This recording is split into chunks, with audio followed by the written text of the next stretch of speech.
तो दोस्तों, आपको जैसे कि दैनिक पार्ट अपना लेसन प्लान कैसे बनाना है इसके बारे में बताते हैं आपको।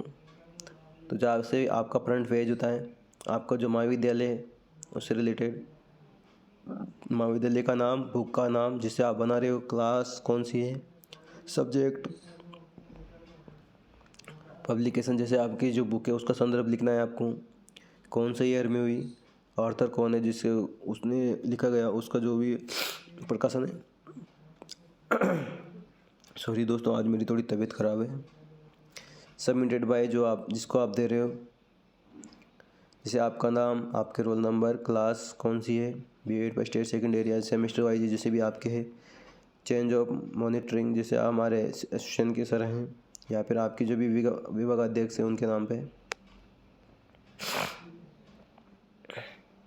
फिर आप आ जाइए लेसन प्लान में। लेसन प्लान कैसे बनाते हैं या दैनिक पाठ योजना।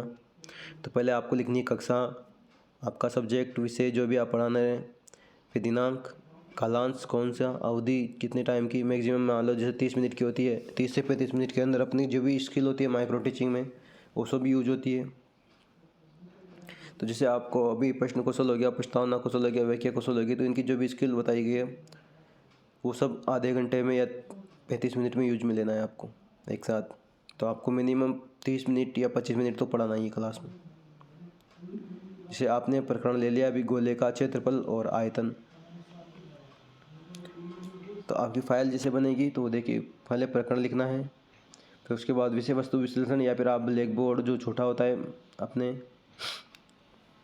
फाइल में उस पर बना के लिख सकते हैं। तो आप या तो आप विषय वस्तु विश्लेषण लिख दीजिए या फिर मिनी चार्ट ब्लैक बोर्ड है उसको चिपका दीजिए। इसके बाद आएगा आपके विशिष्ट उद्देश्य। तो विशिष्ट उद्देश्य में आपको जैसे बच्चों को गोले के बारे में जानकारी देना, इसके उपयोग के महत्व को समझाना, ये विशिष्ट उद्देश्यों के विशिष्ट उद्देश्यों के अंदर आपकी 4 पॉइंट आते हैं: ज्ञान, अवबोध, ज्ञानोपयोग, कौशल। जिससे मेरे है ज्ञान में आपको बच्चों को बताना है कि क्या पढ़ेंगे, एक क्या वो समझ पाएंगे। जैसे इसमें पहला पॉइंट लिखा गया है, विद्यार्थी गोले की परिभाषा का प्रत्यास्मरण कर सकेंगे, तो वो उनको समझ पाएंगे इसके बारे में। उनको प्रत्येक ज्ञान का मतलब होता है उनको ज्ञान होगा, तो आप इनसे रिलेटेड कुछ ऐसे लिख सकते हैं।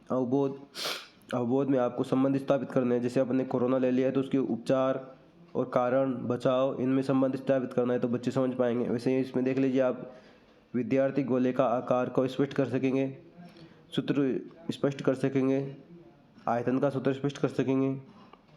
ज्ञान उपयोग में कि आप इसको कहाँ कहाँ अप्लाई कर सकते हो, एप्लीकेशन होता है ज्ञान उपयोग इंग्लिश में। तो जैसे देखिए, विद्यार्थी गोले के क्षेत्रफल की परिभाषा पर आधारित समस्या को हल कर पाएंगे, तो अप्लाई करना है कहाँ पे क्या क्या कर सकते हैं, तो ज्ञान उपयोग आता है।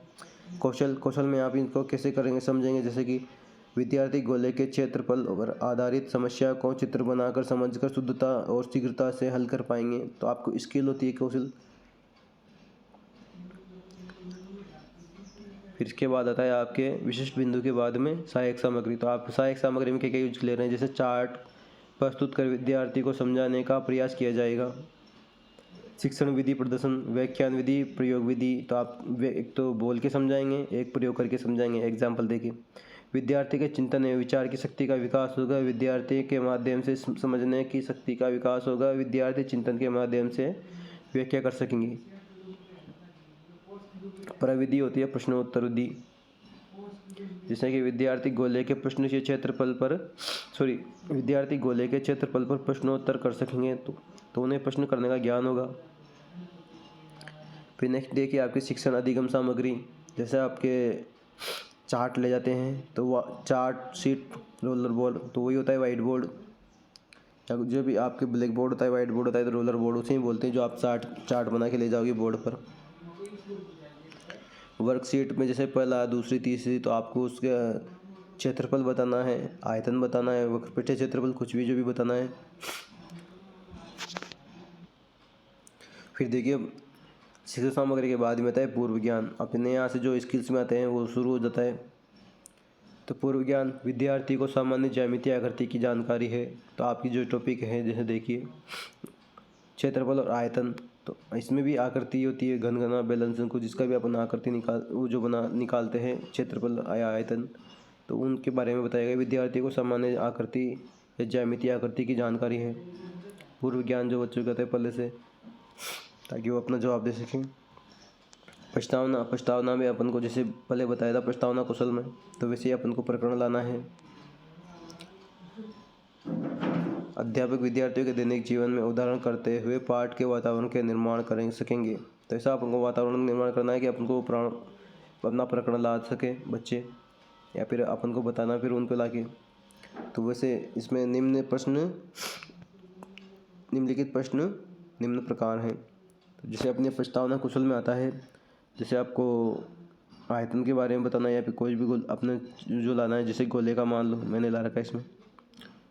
तो छात्र अध्यापक क्रिया, छात्र क्रिया। तो आपको जैसे प्रस्तावना कौशल में पूछते हैं जिग क्वेश्चन पूछने हैं, तो बच्चे आप अपने पसंद का खेल बताएं। कबड्डी, फुटबॉल, वॉलीबॉल, ये बच्चों से जवाब आएंगे। आपको जैसे बच्चे क्रिकेट के लिए किन किन वस्तुओं का आवश्यकता होती है, तो बच्चे जवाब देंगे स्टंप, बॉल। आपको क्या लाना है, गोला, तो उसके रिलेटेड आपको क्वेश्चन करना है। बॉल की ज्यामितीय आकार कैसा होता है, तो बच्चे जवाब देंगे गोलाकार। कुछ अन्य गोलाकार वस्तुओं के नाम बताएं, तो जैसे बच्चे जवाब देंगे बॉल, फुटबॉल, पृथ्वी। फिर बच्चों गोले के बारे में आप क्या जानते हैं, तो बच्चे कंफ्यूज हो जाएंगे। समस्यात्मक प्रश्न, तो फिर आपको बताना है कि बच्चों आज हम गोले के बारे में विस्तार से अध्ययन करेंगे। या फिर आपका प्रकरण गोला है, प्रकरण लिखना है, प्रकरण का अंडरलाइन करना है। उद्देश्य कथन में आ जाएंगे भी बच्चों आज हम ये करेंगे, या फिर गोले के बारे में विस्तार पूर्वक अध्ययन करेंगे, जो भी आपका टॉपिक है उसके बारे में। फिर आता है प्रस्तुतिकरण, यहीं से स्टार्ट होता है अपना मेन। प्रस्तुतिकरण में छात्र अध्यापक छात्रों के सामने गोले के अनेक उदाहरण देकर उससे संबंधित प्रश्नों को हल करवाएगा। छात्र अध्यापक विषय वस्तु को रुचिकर बनाकर विद्यार्थी को प्रकरण के प्रति जिज्ञासा प्रयुक्त कर सकेगा। आपकी सहानी आती है फिर यहाँ पे प्रस्तुतिकरण में। पहला आता है आपका शिक्षण बिंदु, शिक्षण अधिगम योजना, श्याम पटकार। शिक्षक अधिगम योजना में आपको छात्र अध्यापक क्रिया जो आप करेंगे, छात्र क्रिया जो बच्चों से आपको रिप्लाई आएगा। तो आपको पढ़ना है यहाँ पे, जैसे गोले की परिभाषा आपका शिक्षण बिंदु पहला है, जैसे आपने इधर लिया था विश्लेषण में। ये देखिए गोले की परिभाषा, गोले का क्षेत्रफल, तो आपसे इसके रिलेटेड आपके शिक्षण बिंदु ही। जैसे आपके पहले गोले की परिभाषा है, तो गोले की परिभाषा लिखनी है। छात्र अध्यापक विद्यार्थी को गोले की परिभाषा बताएगा, तो आपको इसका स्पष्टीकरण करना है, गोले की परिभाषा के बारे में बताना है। श्याम पटकार में प्रकरण में लिखना है आपको गोले का क्षेत्रफल और आयतन। सेकंड पॉइंट आता है आपको गोले का क्षेत्रफल। गोले का क्षेत्रफल के बारे में बताना है, उसके सूत्र बताने हैं, फिर उससे रिलेटेड क्वेश्चन करना है। क्वेश्चन में बच्चों से सॉल्व करना नहीं आता, तो आपको श्याम पटकार में क्वेश्चन सॉल्व करके बताना है। गोले का आयतन लिखना है, अर्धगोले का वक्रपृष्ठ क्षेत्रफल।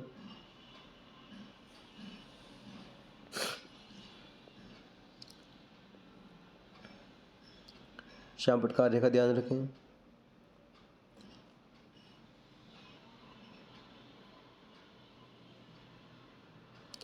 जब आपकी शिक्षण बिंदु खत्म हो जाए, आपका प्रस्तुतिकरण खत्म होने के बाद आपको समापन कथन लिखना है।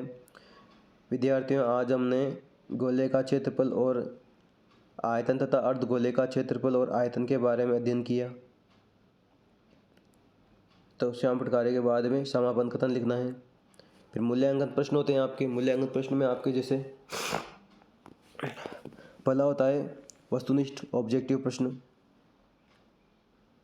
तो आप इसमें एक या दो क्वेश्चन कर सकते हैं। उसके बाद होता है लघुत्तरात्मक या अति लघुत्तरात्मक क्वेश्चन छोटे वाले। फिर होता है लघुत्तरात्मक प्रश्न थोड़े बड़े वाले। फिर गृह कार्य देने होते हैं आपको बच्चों को निबंधात्मक क्वेश्चन में। गृह कार्य में आप एक दो क्वेश्चन दे सकते हैं। तो आपका यहाँ पे लेसन प्लान समाप्त होता है।